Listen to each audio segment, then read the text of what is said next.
Hey everyone, my name is Joel Kelsey. I'm the executive pastor here at Collective Church. I just want to wish all the mothers out there a happy Mother's Day, and you're probably wondering who's this schmuck up here that I have to look at. Sorry, here I am. My wife would say, you can't have mothers without fathers, so here I am. She said that as I got Starbucks for her for Mother's Day, and I got myself a coffee, so I thought that was okay. But before I start, I wanted to thank some mothers in my life. If you're like, I don't want to hear this guy talk about his mom, this would be a great time for you to get out your phone and text your own mother or your grandmother, because you've probably forgotten to do so. So I just want to thank, first off, my mom. She's probably in the chat right now under Joel's mom.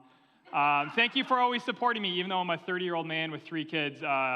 You continue to be my number one fan, and thank you for that.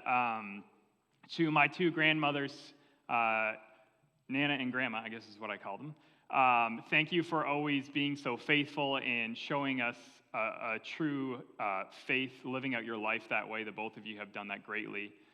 To some of my spiritual moms, to my sister Heather, who we pastored alongside and was someone who always was there that I was able to talk to about spiritual things and get life advice from.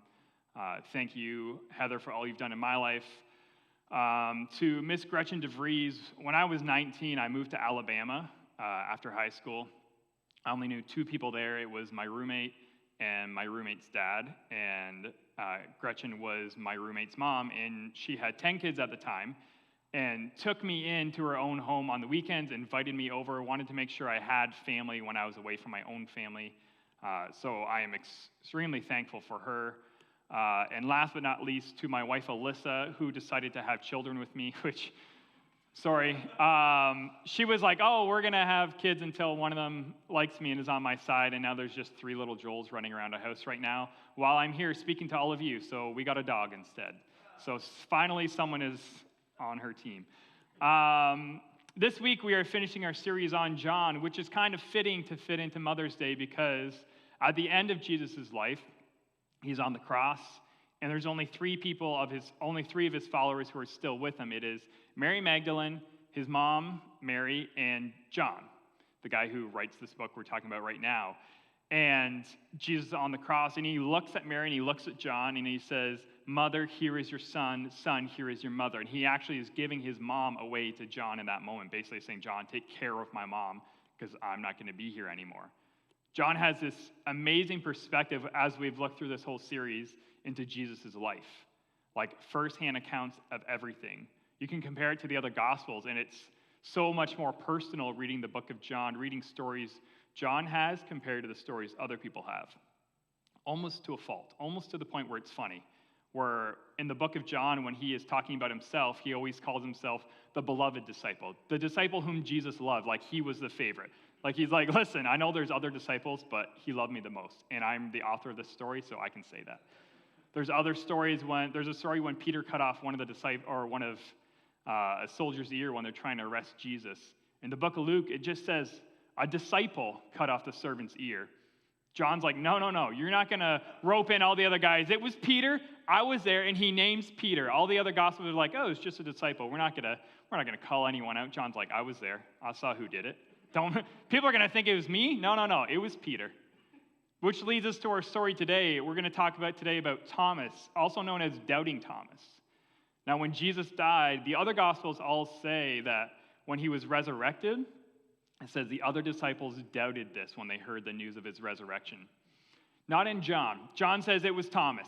He is like, I am not getting roped in with this guy. I'll tell you right now, it was Thomas who doubted. Other guys are all fine. Peter, the other John, Jude, they're all cool. It was Thomas. He is doubting Thomas now.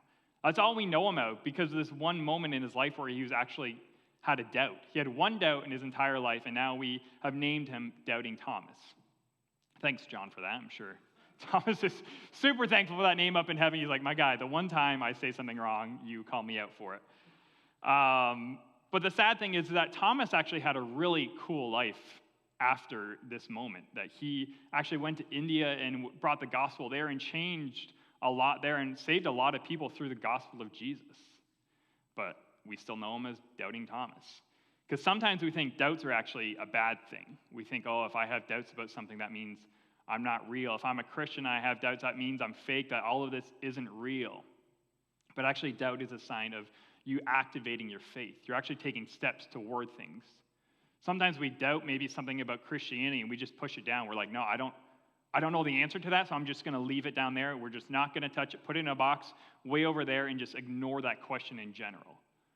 There's things that we might doubt about our faith, about the Bible, and instead of questioning those, we leave them away because we think it's bad to have doubts, but doubts are actually good because you can test them. You can put your faith towards them. Not having the answers isn't a bad thing. It actually means you have what we call faith. When you say, I have faith in Jesus, my faith, I have Christian faith, that means you're actually believing in Jesus. That means I don't have all the answers, but I know who does. Doubts aren't bad. They're actually good. You're not just passive with your faith. You're not just letting it ride out. Oh, it'll figure itself out. You're questioning things. And maybe you're going to learn answers. Maybe you won't. But all it means is that you're wondering. You're not content with where you are with God. You're actually pursuing him more. We can't just sit back and be like, oh, yeah, that's cool. I'll just believe what I'm told. You're wanting revelation. I grew up in a church that we talked a lot about. We had Sunday school. So before service, we were always going through like the books of the Bible, the stories of Jesus, and I had a lot of knowledge. But sometimes I didn't have a lot of revelation. It doesn't matter as much if we know the who, the what, the where, the when, if we don't know the why. We need to understand why things are happening. And if we just sit back and we don't question things, then that can be bad. Doubts aren't bad. They're a sign of good faith.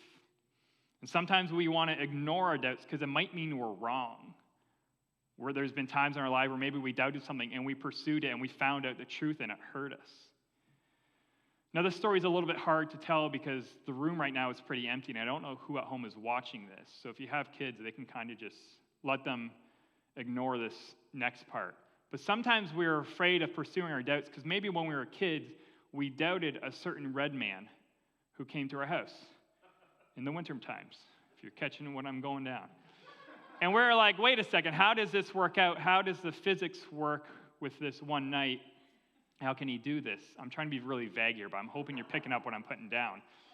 And maybe we doubted it, and then we questioned that doubt, and we found out the truth, and it really hurt us as kids. We're like, what the heck? I've been lied to my whole life. Or maybe it's a little floating person who comes into our room and gets something that decays out of our mouth under our pillow and leaves change. I think that's vague enough. Maybe we question that. We're like, how does this work? Or maybe we caught someone under our pillow and we're like, what the heck? What is happening right now? And we question doubts and it actually hurts us in the end. And we're like, I am never questioning anything again. I don't want to doubt. If I have doubts, I'm just going to put it away because I feel good now. Why question my doubts? Now, this happened to me when I was about 10 years old. When I was 9 or 10, I was really into wrestling. Now, not like I didn't have figurines or any shirts, but like I had one friend who I went to church with in school with, and we stayed at his house every Friday night. A bunch of guys from our school would go to his house, and we would watch like WWF wrestling, and he had all the video games on PlayStation, so we would like play wrestling on like video games, and then we would like watch wrestling, and I got pretty into it, like Stone Cold, The Rock, Triple H, all those guys. Those were my boys. And we would like talk about it at class and stuff. And my friend was way more into it than us. Like he definitely had multiple Rock shirts, where he's like holding up the belt or something like that, looking like this, before he was the actor, when he was just the wrestler. And wasn't that into it, so don't worry, I'm cool. Trust me, guys. And I remember there was one time at church, we had just saw some wrestling match or something, and we were talking about it at church, and this one guy who went to church with us, who never really wanted to hang out with us at sleepovers, or he didn't want to come because he thought wrestling was lame. We were talking about it, he came up to us, and he's like, well, wrestling's fake. I was like, what? And he's like, yeah, they're not actually hitting each other. It's all fake. They know who's going to win. And I looked at my friend, who, I was always at his house, and he looked at me kind of sheepishly, and he's like, yeah, it's fake. And I was like, my world was spinning. I was like, wait a second. When that guy jumped off the 20-foot ladder and landed on the other man, that was planned out? When they're punching each other in the face, that's planned out? I was so heartbroken. I mean, it kind of made sense. Why were they all in the same room if they hated each other? How did they not know that guy was hiding under the mat the whole time? How were they okay after he just got hit in the head with a metal chair? It made a lot of sense. I was putting all the puzzle pieces together, but I was like, oh, man. I had some doubts about it, but I was I just put them aside. I didn't want to question them because it ruined it for me. And ever since then, I'm like, wrestling, dead to me. I honestly haven't watched it since then. I'm like, this is useless. This is stupid. These guys aren't even actually punching each other. What is the point of this? And I didn't understand the point of wrestling until I was 19 and I was living in Alabama, and the church we were at had a fundraiser. It was a semi-pro wrestling event fundraiser for the church. Now, that sounds pretty weird. Wrestling and churches don't normally mix. But one of the guys at the church was a semi-professional wrestler. And the church had its own food bank, and we were just starting up, and so it was a fundraiser. You got entrance to this wrestling event if you brought like a can of food. And let me tell you, small-town Alabama semi-pro wrestling is the most entertaining thing in the world. Like this one guy at our church, he was like 6'4", and he was like probably like 300 pounds, and he's just tossing grown men out of the ring, and he's just beating all these guys up, and I think he was actually the bad guy, and like he had a mask on, and it was so entertaining. We're just in the crowd, like at this little like rec center we're at, just cheering our hearts out, and I was never more entertained in that moment. And if you don't understand why small-town semi-pro church fundraising wrestling isn't entertaining, then we got questions we can talk about after. Because it was so entertaining for me, and I realized then the point of wrestling wasn't fighting someone, it wasn't to get anger out. The point of wrestling for WWF wrestling was entertainment. I misunderstood what the real purpose of it was. And sometimes that happens in our own lives with our walk with God. We think we misunderstand the purpose of being a Christian. We think being a Christian means we're going to have a healthy and wealthy life. But actually the purpose of following a God is to please Him, is to fulfill His will in our lives.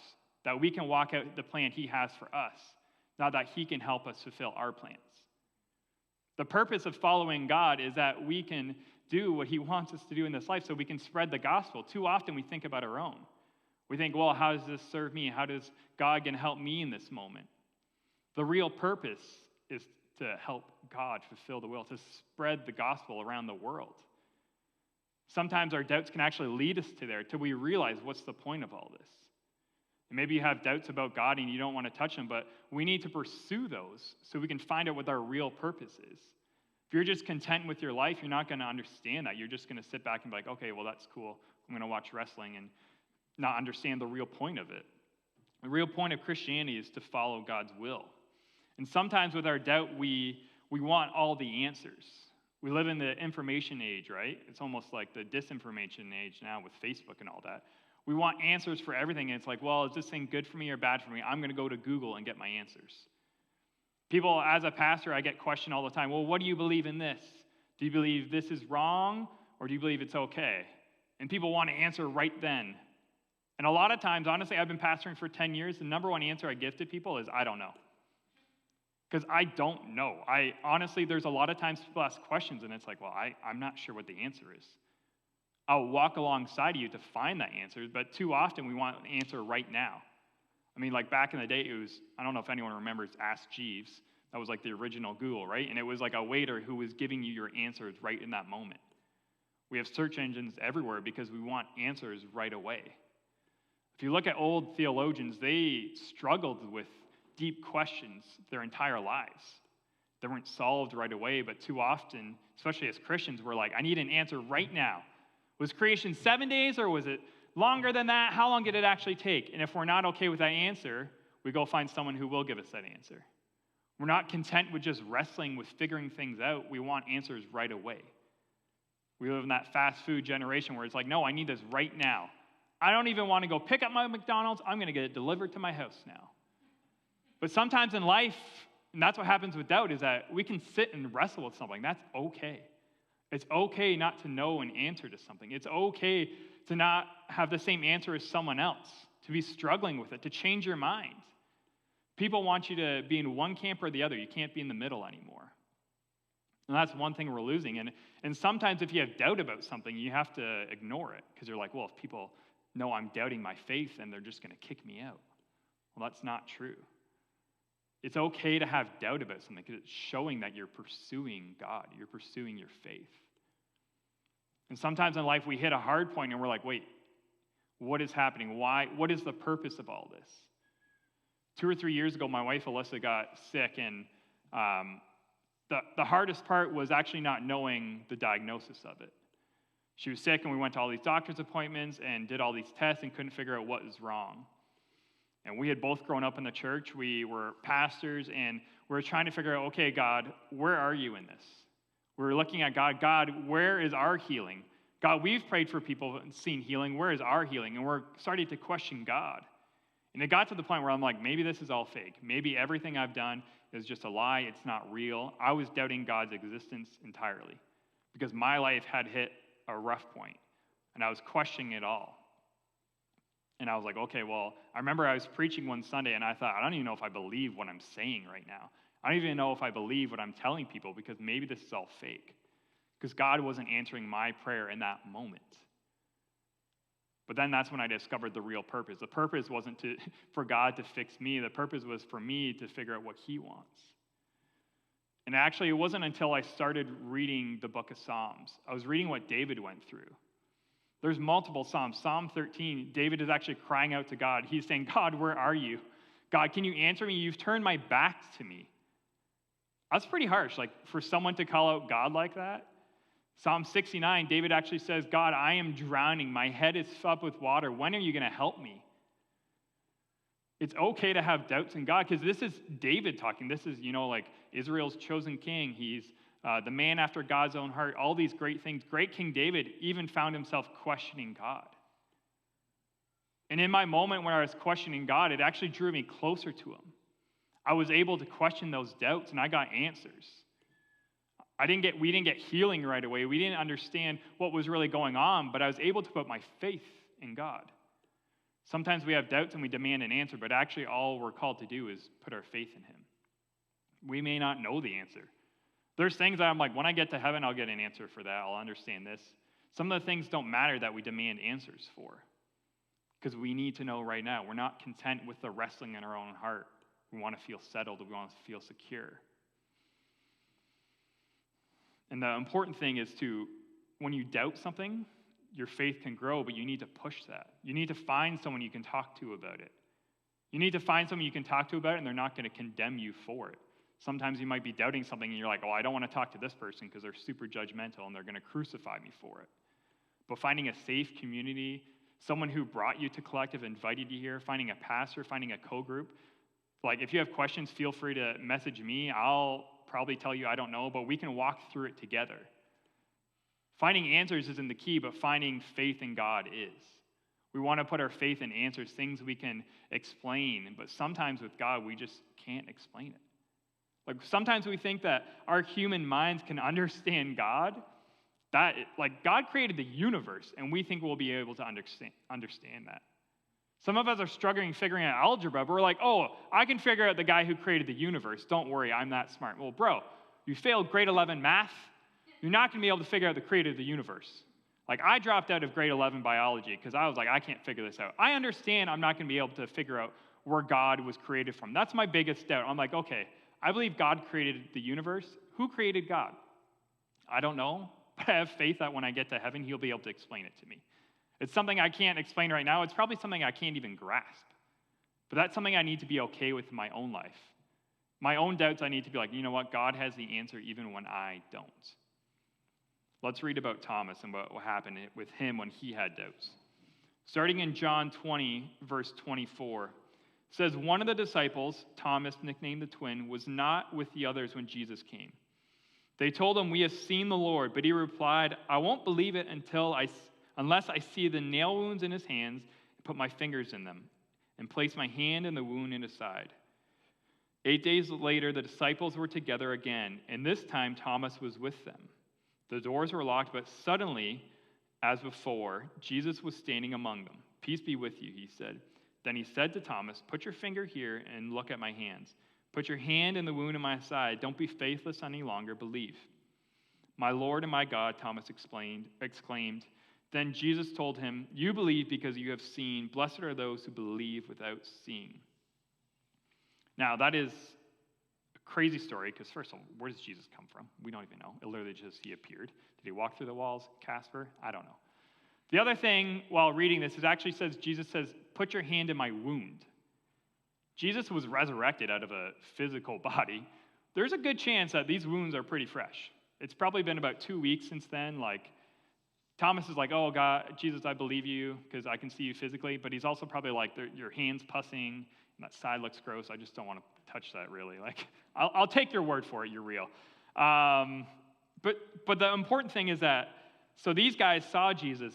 Thomas comes the next day. They're like, hey, you missed Jesus, which would really suck. Jesus was here. He wasn't. And then 8 days later, Thomas is still with them. Thomas doesn't leave them. He has disbelief. He has doubt that Jesus is real. They disagree. He's disagreeing with the disciples. He can't understand what they saw. He figures they're all wrong. But he doesn't pack his stuff up and leave saying, well, we're not friends anymore. We're done. You guys believe differently than me, so I'm just going to walk away. Sometimes we get so politically outraged or even spiritually outraged at people over something. We're like, I'm going to pick a fight over every little thing, and I'm done with you. Thomas walked with these guys for 3 years. He didn't let one little fight, one little disagreement separate it all. Too often we can see someone who maybe votes differently than we do or believes slightly different than we do, and while they're the enemy. You're dead to me. They might leave your church and go to a different church. You're like, you're dead to me. I'm done with you.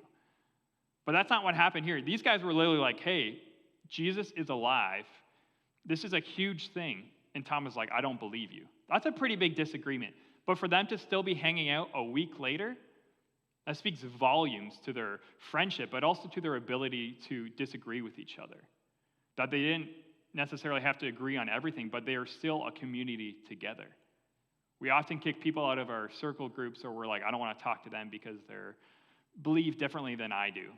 But we need to those people we need to bring in closer. Those are the people sometimes we treat as our own enemy, or brothers and our sisters, people who believe slightly different than we do. We treat them as our enemies. Oh, this person who believes that creation was 7 days versus creation being thousands of years or whatever, like something small that doesn't matter, and they're arguing about it. We need to be able to have people in our community we can disagree with. That's the only way you're going to grow. If the disciples kicked Thomas out, they're like, listen, you don't believe Jesus is real? You need to get out of here. He would have never encountered the risen Savior. He would never be able to encounter Jesus. Sometimes our arguments and our own pride gets in the way of people seeing Jesus, because we'd rather stand on a point, we'd rather stand on an argument than actually walk with people. We care more about our political opinions or our other opinions than we do about the people. We're sacrificing people for our own thought, for our own opinions. Them keeping Thomas around was also a huge thing on their own. They were like, we're not getting away from you. You're not leaving us. We're going to stay close together. You need to be able to walk with those who don't agree with you all the time. Sometimes we think that, I'm not going to win someone over by hanging out with them. But actually, people are saved by relationships.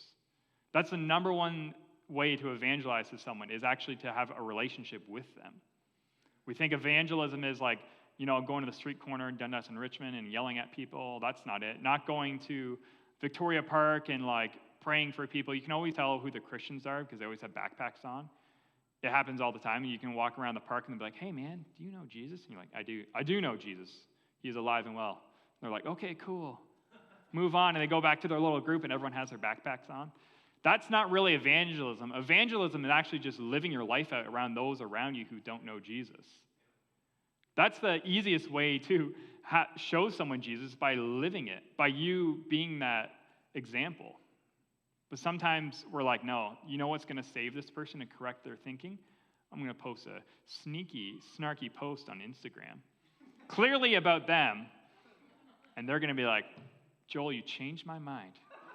Wow, I was wrong. No one has been saved from your political post or your slightly off post on Instagram. They're not like, wow, you were really snarky in that moment. I think you're totally right. No one's been saved because you argued with them in a heated argument and they're like, wow, you know what? You just yelled at me for 5 minutes straight, but I do believe Jesus is real. It's like, no, that doesn't save people. No one comes to that moment. It's like, wow, Jesus is Lord. I can see him living through you so graciously.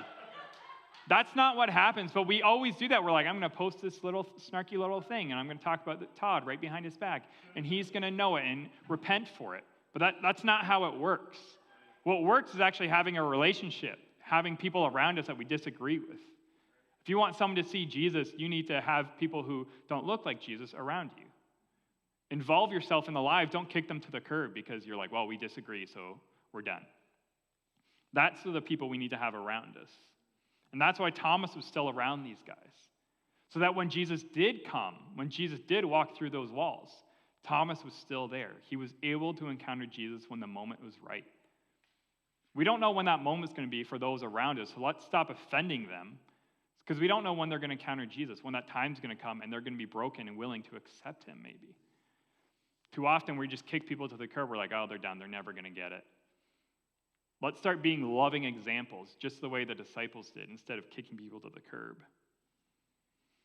Jesus doesn't say, oh, you know what, Thomas, he walks into the room.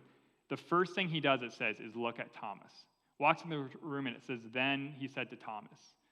He wasn't wasting any time. He didn't say to Thomas, you know what, Thomas, you doubted? You had doubt in your life, so you're going to be kicked to the curb. Your doubt doesn't disqualify you.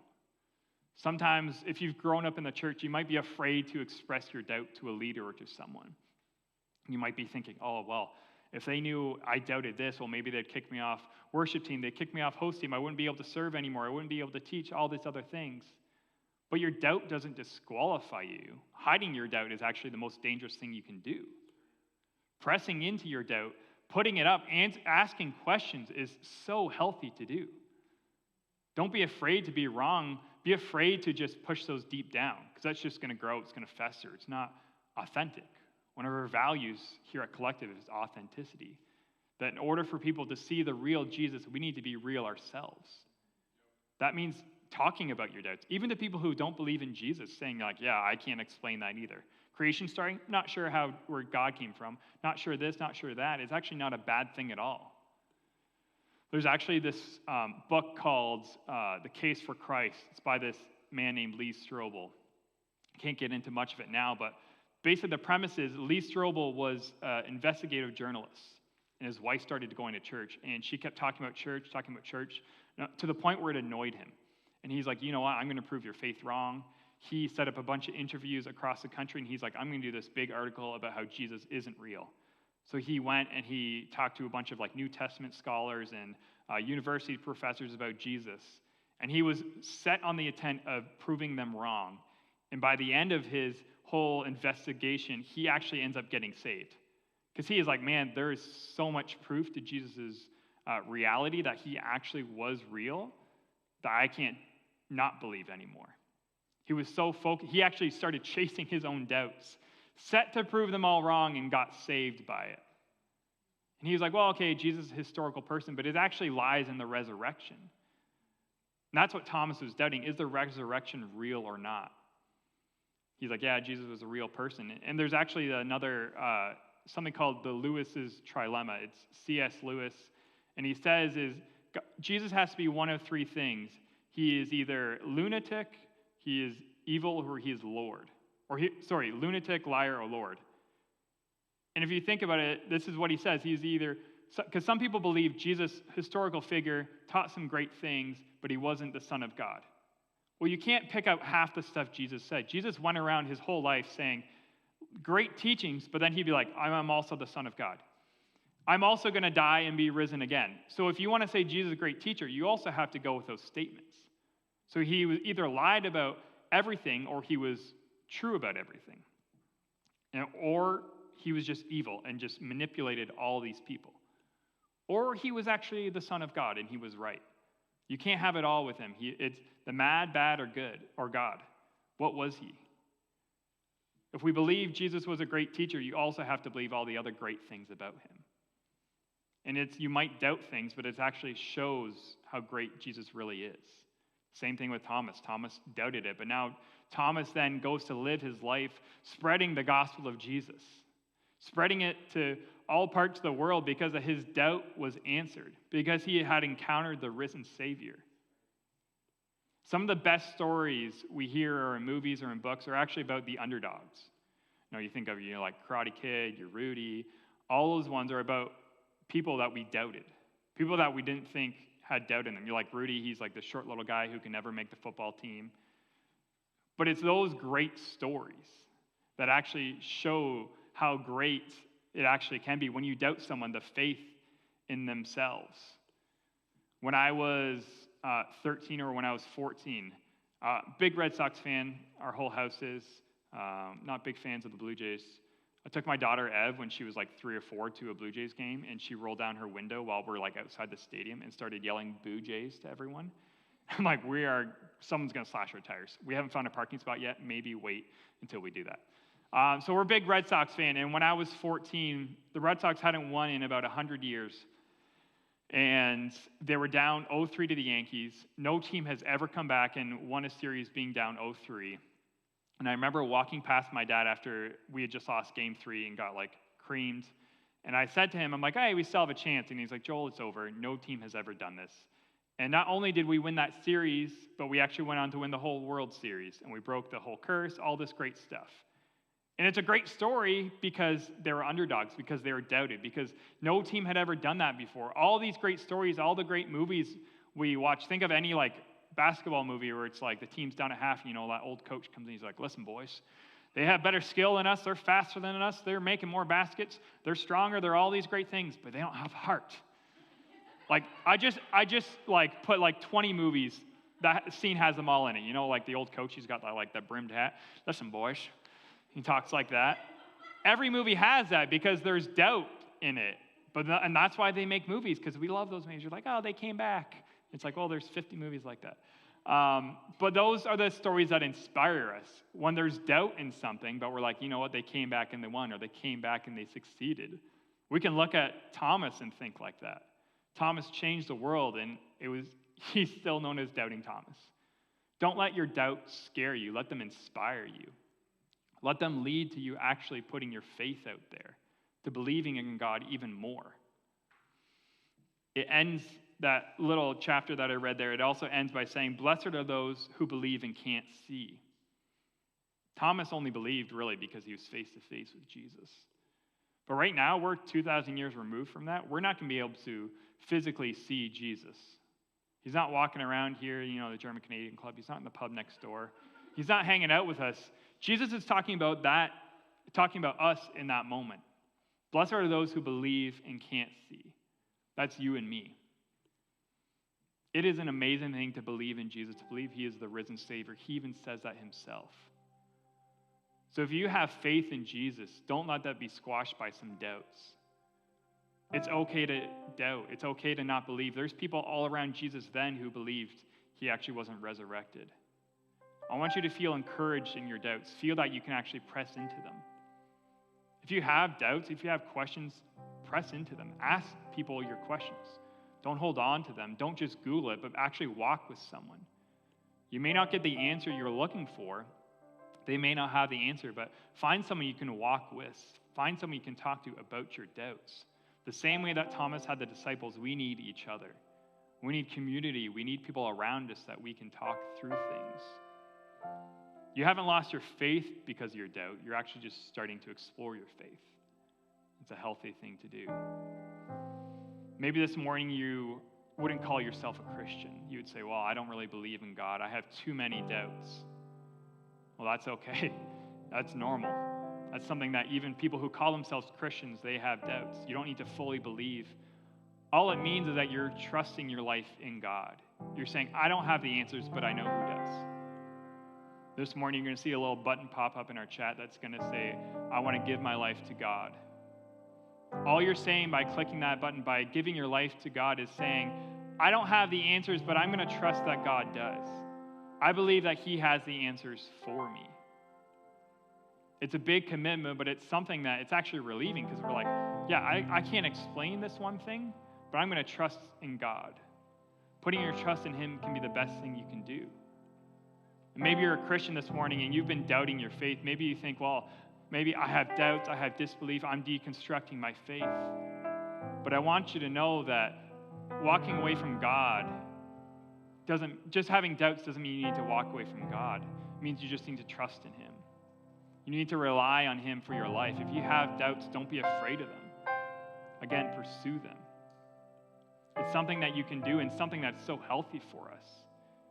We're going into our series next week. You saw the video for about reconstruction, about figuring out what Jesus actually said to us, about what he really meant. That when we have doubts about things, we can actually question them, say, okay, maybe I was wrong about this, but now we can reconstruct our faith around that. Reconstructing our faith off doubts, that's where it all starts off, putting your faith in him. This morning, we're going to go back into worship.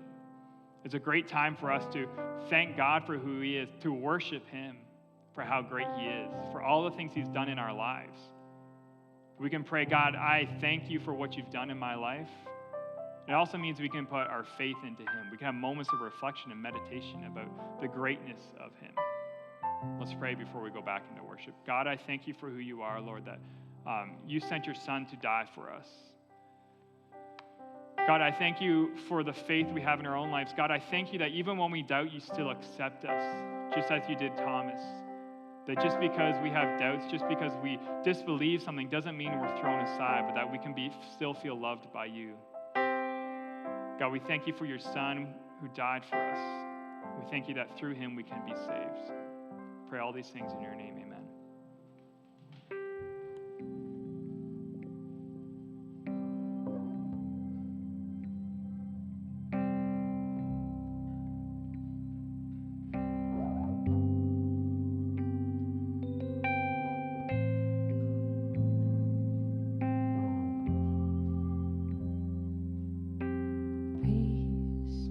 Bring it all to peace. Storm surrounding me, let it break. At your name still, call the sea to still, the rage in me to still, every wave. At your name, Jesus, Jesus, you make the darkness tremble, Jesus, Jesus. You silence fear, Jesus, Jesus. You make the darkness tremble, Jesus, Jesus. Breathe, call these bones to live, call these lungs to sing.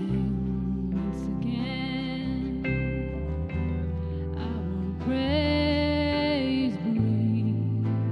Call these bones to live. Call these lungs to sing once again. I will praise Jesus, Jesus.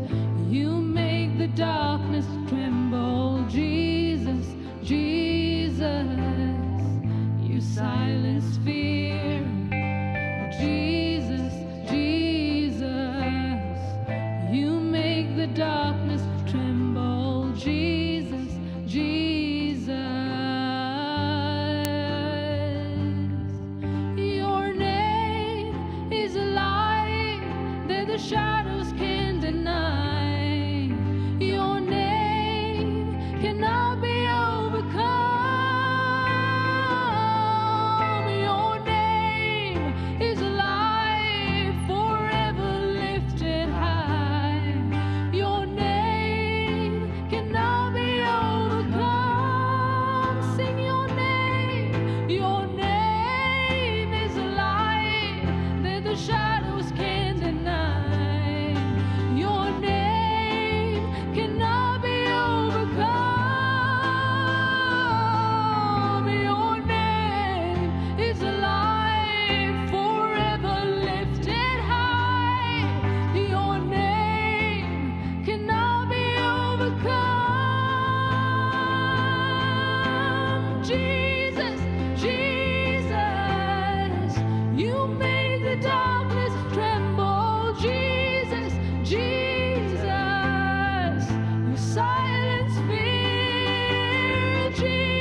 The shadows can't deny. Your name cannot be overcome.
Jesus, Jesus.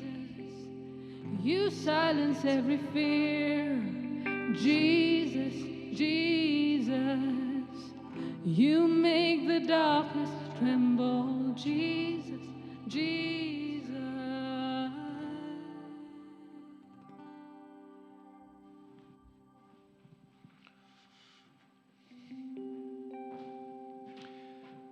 We want to give you an opportunity to invest in life change, to give to Collective Church and through Collective Church. If you want to give, you can give via e-transfer at hello@collectivechurch.ca. Just include your email address. Or you can give online at collectivechurch.ca/give. And I want to let you know today why it matters when you give. A few weeks ago, it's hard to even remember with time because it all just blends together, but we heard a story of Amy, who is a teacher, and she had a family in her school that had lost everything in a fire. And as a church, we were able to give towards that family. And here's what's amazing, is through that, there was another family who had lost much of their belongings. In fact, it's supposed to be worse than this original family. And the teacher, or the principal of the school, her first thought was, let me reach out to Amy and see if the church can help. Her first thought was, what could the church do? As a church, listen, there's all sorts of things that we could be known by, certainly in this season. But that we are known by our generosity is one that is at the top of the list. Because God was so generous to us that He gave everything for us that we give back to Him, showing and demonstrating what it means to be a Jesus follower. And so we heard from this principal, hey, there's this family, they lost everything in a fire. I know you already helped this other family, but would you help again? And we, of course, jumped on it. The opportunity to invest in others, to love tangibly people in our city that have lost something is huge. Now, typically what we do is we let the team know about a lot of that, and we kind of keep it somewhat internal because we want to challenge and encourage the team. But I want to let you know this is happening in real time. So as you give this week, you get to help us as we engage this family. Or if you're wondering, is there anything tangible that I could get, fill out a Connect card. We have a list of things that we are getting. We're getting gear for them, and we're getting stuff for them. We're also getting gift cards for them. We want to bless this family.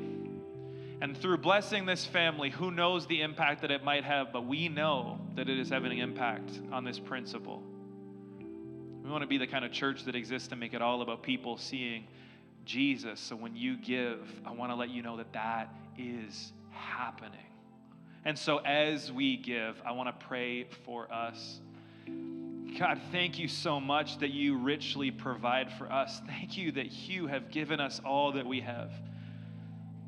God, as we give back to you, I pray that you would do more with what we give than we might ask for or imagine.